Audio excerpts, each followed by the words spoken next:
as long as we have breath in our body, it's never too late. So no matter Amen. what stage your kids are, whether they're still in elementary, middle, high school, or even college, right? It is not too late. They will Mhm. always need you, right? And you're always a mother. That doesn't change. The way you parent might change because of their age, right? Absolutely. But you'll always be a mom and they'll always be your kid. And so it's never too late to just, do things a little differently if you felt like, you missed something earlier. It's And never too late. you are going to free somebody with that statement, Michelle, because somebody is sitting there telling themselves, I messed it up. Look, It's too late. I messed it up. There's nothing I can do. I can't come back from this. And it is not it is too not too late. late. It It's is not, not too late. it's And not I will tell you, parenting is a lifelong lesson in surrender. that part. I'm telling you, a That, lifelong yeah, lesson in surrender. yeah.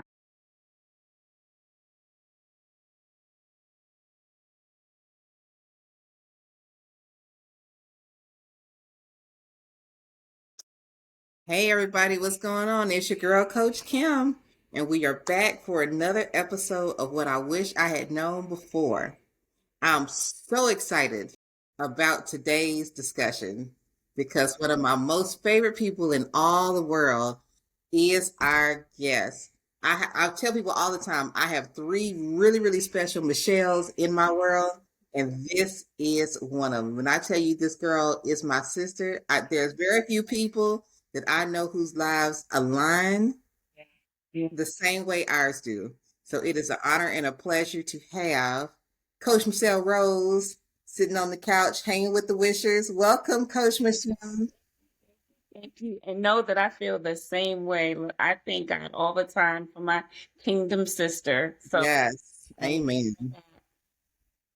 All right, so just so everybody knows, um, Coach Michelle and I are very, very aligned. Obviously, as you can see, we are both coaches, Yes, both African American women's in therapy, yes, both single moms. yes. So our lives have intersected, and we met Mm-hmm. going through Pastor Darius Daniels' Coaching. transformational Yeah, coaching program. yeah, Okay, we met at the very beginning of the program, and we just clicked, and we yeah. just have been tight ever since. And that Everything. was 2023. So Yes, it's been I'm it's thinking been now. It's like, oh my gosh, that was only like 2 years ago, right? Doesn't it feel I like? know it feels like we've known each other forever. Yeah. Yeah, Oh my goodness. absolutely. Wow. Absolutely. All Wow. right. Coach Michelle, give the wishers an introduction to who you are. Tell them a little bit about yourself. Hey, hey, hey. I am Coach Michelle Rose. I am a licensed therapist like Kim. I'm also a transformational coach. One of my passions is working with women, healing them from past wounds, so they can find their voice. I'm a mom. I have two kids. I tell everyone God has a sense of humor. My son just turned 33 and my daughter will be 12 next week. And when I tell people that, they're like, what? I was like, yeah, girl, I got caught up. Don't worry about it. Uh, but you know what? The beauty in that is for anybody else who feels like they got caught up too, Yeah. look at the beauty and success that the Lord can bring. That God is so faithful. part. I have a 3-year-old granddaughter who calls me Mimi. I live in Maryland. And let me just tell y'all, God has just been so good to me. So we'll get into more, I'm sure, because I'm sure Kim has lots of amazing questions for me. So Man, we'll get into it. But like let's she said, go. we met 2 years ago at our coaching certification. And when I say it was a divine connection, it Yeah. wasn't by chance that we met. It was definitely a divine connection. And I'm so thankful for our sistership. Amen. Likewise, sis. Likewise. Yeah. All right. So let's jump in with the first question, which Okay. is going to be, tell me what you wish you had known Woo. before you got married. Oh my gosh, Kim. That could go so many ways. Mm-hmm. But one of the things I wish I had known was that I was making a decision from an empty place. Mm, I didn't know that. I wow. did not know that I was making a decision, not only from an empty place, Kim, but from a broken place. Yeah. Because you think that So, and I'll just be transparent. I was married before, right?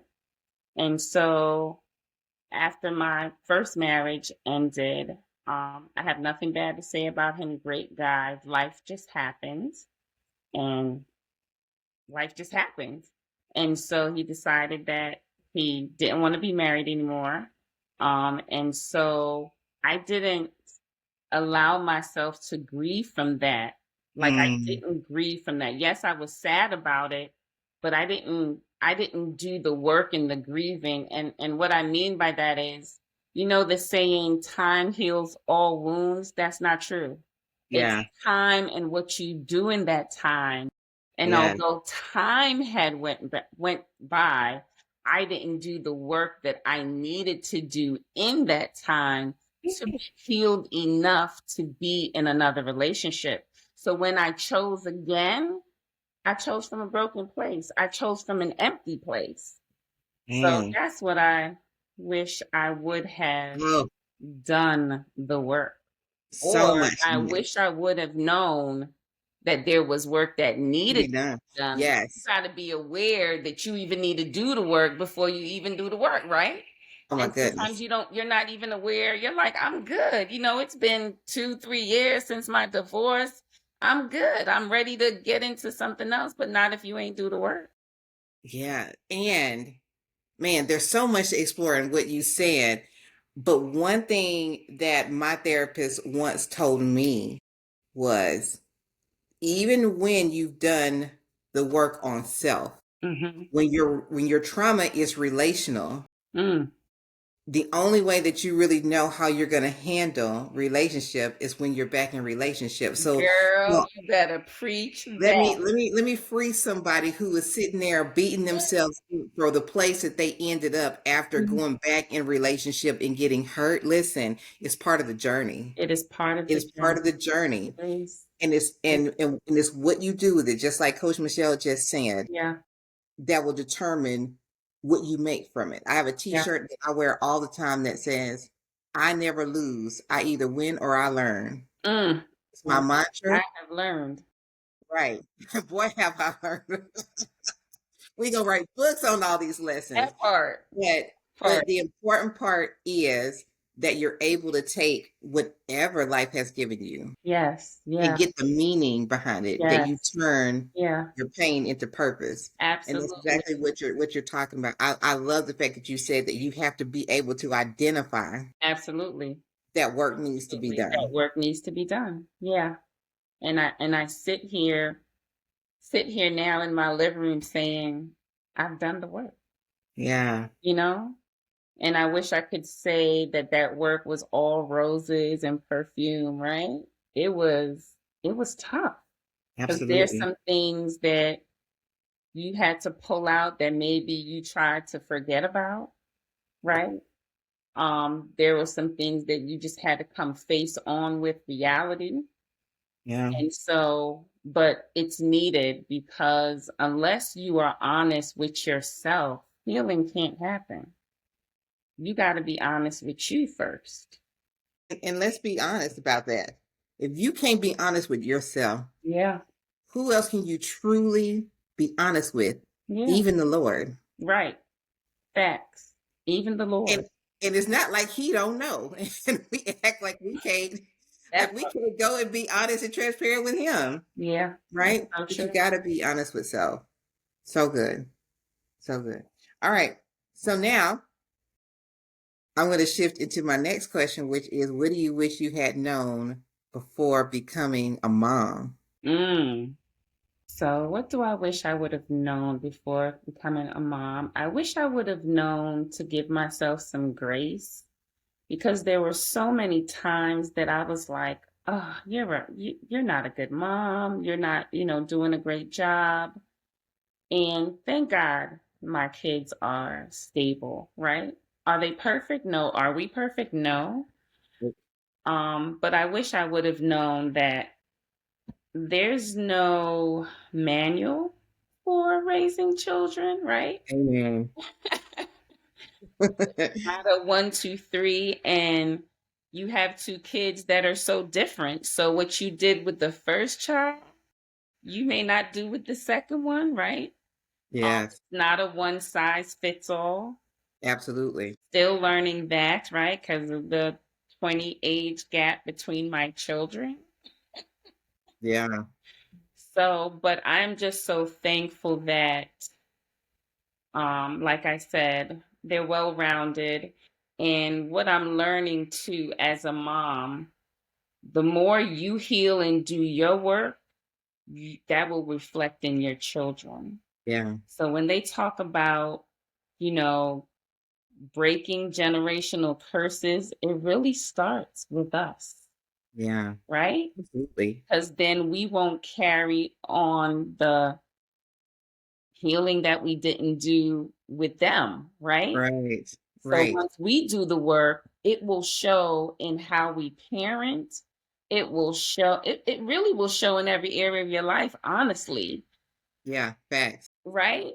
But you look at things once you do the healing work, you really it's almost like you have a new lens in every area of Yeah, your life. And so I've noticed even the change with me as a mom, now I feel like I'm more patient.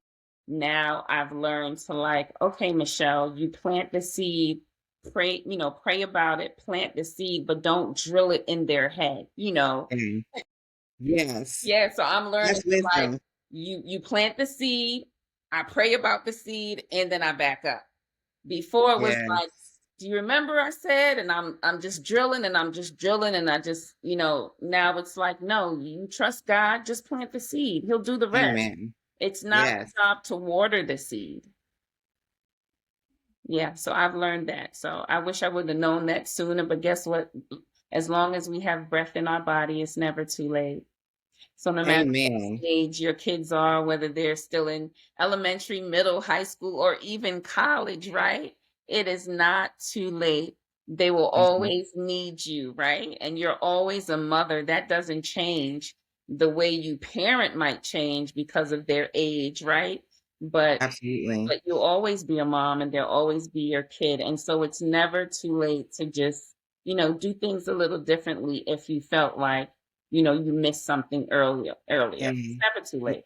you are going to free somebody with that statement, Michelle, because somebody is sitting there telling themselves, "I messed it up. Look, look, It's too late. I messed it up. There's nothing I can do. I can't come back from this." And it is not it is too not too late. late. It It's is not, not too late. it's I, not and I will tell you, parenting is a lifelong lesson in surrender. that part. I'm telling you, a That, lifelong lesson yeah, in surrender. yeah, yeah. Because if you anything like me, a person that's like, okay, Lord, I'm gonna give it to you. Wait a minute, I'm gonna pick it back up again and Right, put my hands on it. Okay, okay, Lord, I don't know what to do with it. I'm gonna give it to you. right, Okay, wait a minute, I think I right, got it now. right, right. Like, no, it's a lifelong lesson and It, just saying just what you said. You said it so perfectly. it You is. plant the seed, you pray about the seed, you and surrender you it to the and you Lord. surrender it. And another thing that I think that has not only helped my kids but me, when you do feel like you messed up, it's okay to say sorry to your children. Yes, Like I've yes, gone back and told my son, I'm sorry. I wish I was more healed when I was raising you. There's some things that I should have done differently. But I went back and I said, and I'm sorry. Right. yeah, He's like, Mom, I understand, right? So it's okay. I know some of us probably grew up with parents that didn't feel like they needed to apologize to their children. ever. I'm Yes, here to tell you it's okay to go back and say, you know what, I could have done that better. And I'm yeah, sorry. Yeah, yeah, you won't you won't even know like the healing that alone can do in a relationship between you and your child. absolutely. Yeah. And within yourself, right? That's the Yeah, ability for you to allow absolutely. space for the fact that I'm not a perfect being. I None, didn't have all the answers. There's no blueprint to this. none. We're all doing it trial and error. And I tell Yeah, people all the time, I don't care how many books you read, podcasts you listen to, there's not anything that's going to teach you the master plan for how to create perfect children. They don't exist. that don't exist. We don't, perfection in us don't exist. Right. So it is about being able to give yourself some grace Absolutely. along the way. Now, I do want to ask you, sis, I want to ask you, because you parented in two phases, basically. There's a Two different phases, okay? So let me just tell you my miracle story. okay. So when with my ex-husband, I was told that I had less than a 1% chance to get pregnant. And we did tests and they were like, you ain't got no eggs. And they wanted to do like in vitro and stuff. And I was like, no. I remember going in my car and just Mm, crying, like just feeling defeated. And then it was like I could just hear this whisper, like, just trust me, just trust me, just trust me. And I want to say me and my husband were together maybe 3 years before I got pregnant. And I found out when I was at work, I thought I had the flu. I thought I had some type of stomach bug. I forgot what was out during that time. I was taking NyQuil, Dayquil. I was taking everything because I just couldn't shake this flu feeling that I was feeling, like this stomach bug. And I remember calling my doctor and was like, you got to give me something because I've been taking everything over the counter and nothing is working. And she said, well, just come in, let's run some tests. So she runs the tests. And then she calls me and, I've been with my doctor for a while and she's like, well, I've confirmed what you have. And I'm like, what do I have? She said, well, it's going to take 9 months for you to be cured. And me not thinking, right, because it's been so long since I've been trying, I basically got to the point where, you know what, maybe God just wants me to have one son and that's it. And I'm like, 9 months. Oh Lord, I done caught something. Do you have to give me antibiotics? And she just kept saying it, Michelle, 9 months. And finally I caught and I was just a crying. So when I say God is so faithful, and yes, it's such a difference. And plus, I have a boy and a girl, 20 years yeah. difference, right? So my son was really laid back, right? He ain't tripping off nothing. He ain't, it's like if we go somewhere, we go. If we don't, we don't, right? My daughter, girl, you got I look, got you already three. know, right? It's Yeah. like where we going, when we going. You said we was going. I know I want to go here. I need this. I need to, get my face pretty in the morning and the Yes. emotions and the tears. My son didn't do a lot of crying. So now I'm dealing with everything is emotional and feelings and Yeah. something creating a space for her. It's such a difference. She's just a little high maintenance. So I had to learn an extra set of patience Yeah. with my son, just laid back. He, just chill, just cool. Nothing, bothers him. When my daughter's like everything literally bothers her. Yeah. Yeah. So You yeah, got to make some shifts, some that's it. pivots. Some significant shifts, but I wouldn't trade it for the world, right? And it's Yeah. so crazy that I said to God when I was going through, I was like, so my daughter name means joy. And I said, Lord, you knew what I needed before you even put that seed in me. You know what I'm saying? Like, you Yeah. knew I would need her in this journey. Yeah. Yeah, because she That's has beautiful. That's definitely amazing. been one of the joys throughout this journey. And like her and my son have been so supportive. Yeah, That's amazing. yeah, Yeah. Okay. Let me ask, since we are both practicing therapists, yeah, yeah. tell me what you wish you had known before you went into the mental health profession. One of the things I wish I would have known before going into the mental health profession is that it would bring up some things inside of you if you didn't do your work. Yeah, Right? that's right. Yeah, you're sitting across from your client and you're like, why am I feeling like this? Why is this bringing up some stuff? Yeah, Why? Right? You think as a therapist, you go to school, you get your little license, like you think you have arrived, right? You think you know all the answers, you done read all the books, right? And yeah, then you get into the field and you realize, like, oh, I might need to do a little more work because some things are coming up for me, right? yeah, That's one of the things I wish I would have known before I became a therapist. Like, it really pulls some stuff out of you So It as does. we're sitting there, you know, creating space for our clients, and some of our clients probably have no idea that in the process of creating space for them, they created space for For us. They you. have no Yeah. idea, right? Because we don't Yeah. share that with our clients, right? They leave a session, they tell you how wonderful the session is and how you help them. And then when they leave, Yeah. you say to yourself, no, you have no idea how And you helped me just now. isn't I love that you said that because isn't it true that for most of us, part of the reason why we get into the healing business Absolutely. is to heal things Yeah.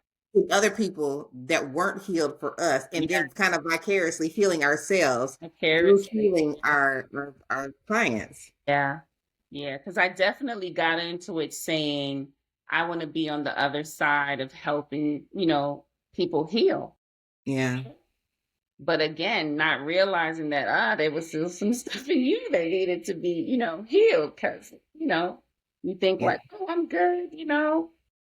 Not saying we weren't good, but it does sometimes certain clients will bring out some things in you that you thought you were healed from and you realize, oh, I might need to call my therapist about this. And the Absolutely. other thing I want, if there's other therapists listening, like as a therapist, you too should have a therapist, right? I hear Yeah. a lot of therapists say, oh, we don't need a therapist. No, we do need a therapist because we hold space for so many clients, we take in so much. So it's Yeah. just good to have that sounding board where you can talk to another professional about not only what you're going through, but what might come up for you in your sessions.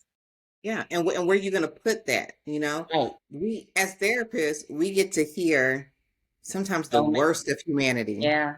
right? Yeah. The cases that we get to have to deal with and the Yeah. stories that we hear from our clients, and me, I'm an empath, Me you too. know, Yeah. so Yeah. I feel very deeply, Everything, right? We you feel know, everything. and while I feel like that helps me connect very easily with my clients, Yeah. it also means that there's a piece of it that I have to be intentional about setting down My because gosh. otherwise I'll Speaking. carry it with me, Speaking. you know. You're speaking. It's almost Yeah. like a catch 22, actually, right? I'm Yeah. learning, right? Like, yes, it's great that we can empathize with our clients, but on the other end of it, it's like you have to be intentional that you don't, take that on. Because a lot of times that's what we want to do, right? And sometimes we Yes. even want to fix it. And so you have to just be and that's not only with our clients, that could be with friends, that could be with With family. life, But yeah. I am learning to be intentional about, look, creating space and listening is okay. I don't have to feel like I want to fix it, you And know? it's not yours to fix. Right. And that's what I had to learn. But there was one point where I was just trying to fix everybody, Kim. I'm just out here Yeah. trying to play Jesus. That's real. And it comes from a good place, but also It does. misguided Yeah. because the truth is, and this is what I tell people when I go and present. Sometimes I go and present at schools, and I'll say one of the most misunderstood things about what therapists do is they think that I'm going to come to you, I'm going to tell you my problem, you're going to give me the answer, and then everything's going to be fixed. I'm going to leave, and that's not what therapy is. That's not what we do, Not what we and that's not our job know.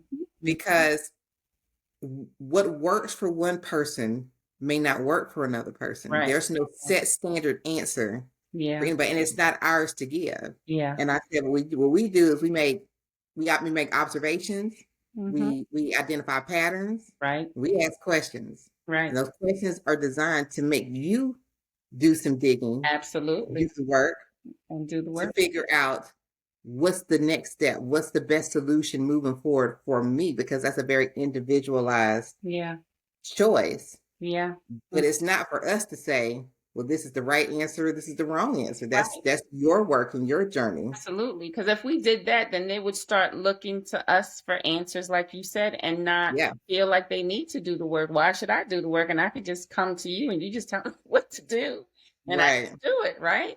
So that's when, And then when you tell them wrong, oh, you're at fault. Your right, fault. exactly. Fault. Yeah, Yes, I have since learned that, I look. We ain't Jesus. So we ain't Amen. gonna be out here playing Jesus. And you don't want people to depend so heavily on you that they don't make a move or they don't make a decision or they don't do the work. Yeah, Yeah. absolutely. What do you think do you think it's the emotions that is the hardest part about being a therapist, or what would you say for you is the most difficult aspect of the profession? Say that because like you said earlier, being an empath, you you really feel for people, you really want to help people.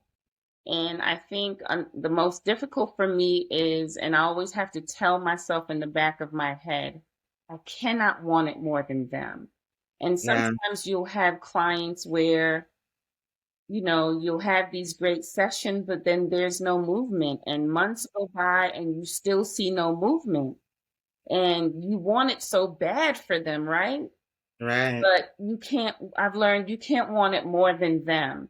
And Yep. then at some point, there has to be a real conversation about we've been seeing each other for 6 months and we're talking about the same things. And you haven't done any of the homework assignments and right, and I'm not Yeah. seeing any movement, but you say you want this, but your actions is saying differently. Right. Those have been some of my hardest conversations, like I can't help you if you don't want to help you, right? Right. So when Absolutely. there's at some point there, a decision has to be made, Yeah. right? Absolutely. Yeah.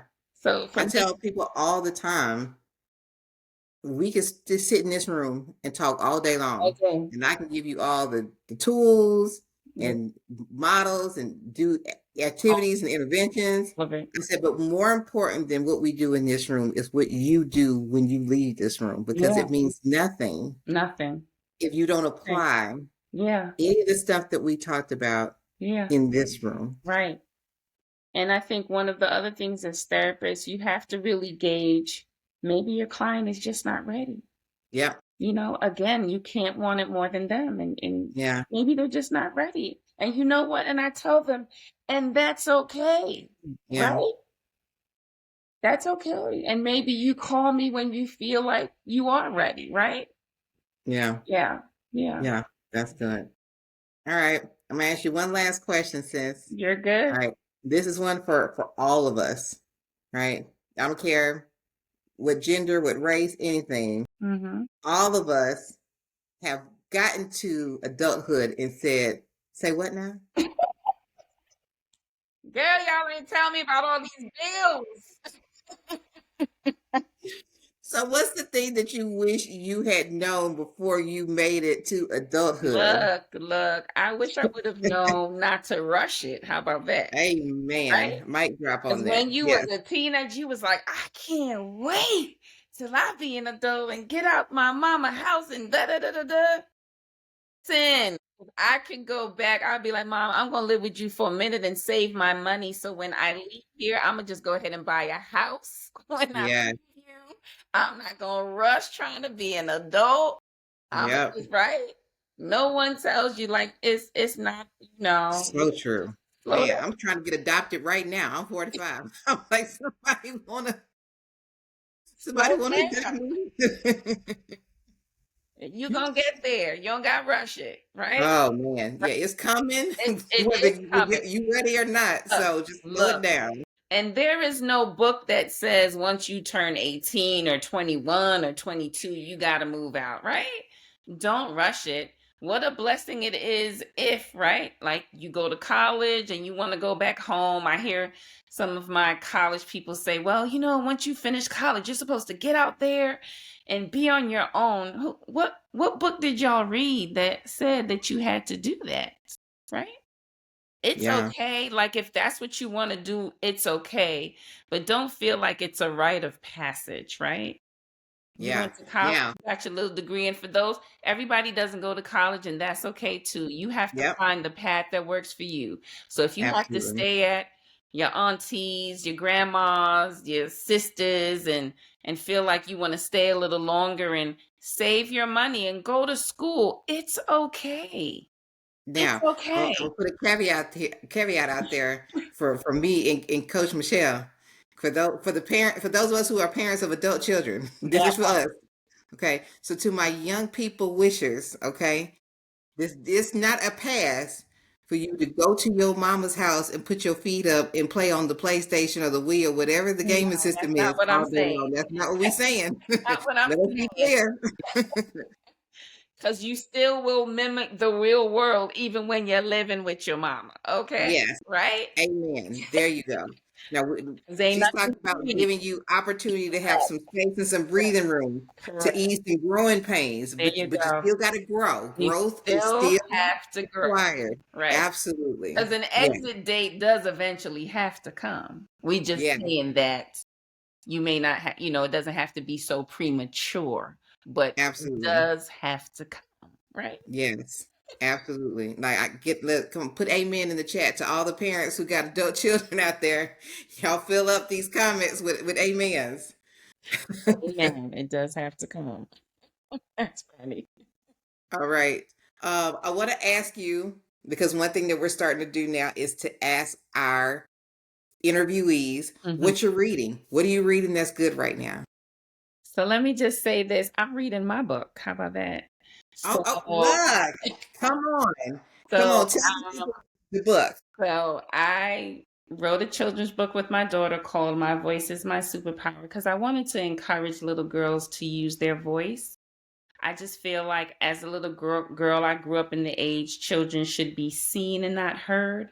So I used to shrink in rooms, not feel comfortable saying how I really felt, saying yes when I really wanted to say no. And I was like, you know what? I want our daughters to know that they have a voice and they can use it in a respectful way. Yeah. So I wrote a book for girls, and right now I'm working on my second book for my women. So I've been reading my own book. I'm about 7 chapters in. And Amen. so my goal is to have it done by the end of this year and roll it out. All right. Do we have a title yet? We do. I'm like, should I be saying it online? But I'm going to give it to you. It's called Getting Back to Me. Getting back to me. Y'all be on the lookout. As a matter of fact, we're going to bring you back on the podcast when you premiere it so that the people can go and get it. We're going to make this a New York Excited. Times bestseller. On that part, we claim it. Yeah. We claim it. Yeah. All right. That's good stuff. All right. Last question. Okay. This is a section that we like to call Now That You Know. Mm, Okay. And all your wisdom and everything that you've learned and everything that we've talked about today, if you could go back to the younger version of yourself, let's say the 21-year-old version of Coach Michelle, what would you say to her? I would say it's going to be okay. You're not going to have all the answers. You're going to make mistakes, but you will come out on the other side in victory. That's what I would say to her. Amen. Yeah. Yeah. Good stuff. Hmm. Coach Michelle, you know I love you. I love you. This was so great. Thank you so much for coming and being part of what I wish I had known before. And I can't wait to bring you back when the book premieres. Thank You you. Thank you for having be me. on the lookout for this book. Yes, yes, Be on the lookout for Coach Michelle. Coach Michelle is a therapist in the state of Maryland. I If am. you have any questions about how to get in contact with her, you can email us. The email will be at the very end of the podcast. You guys go on YouTube, subscribe, like, comment, share this with everybody that you know. We love you and we can't wait to see you for the next episode of What I Wish I Had Known Before. See you later.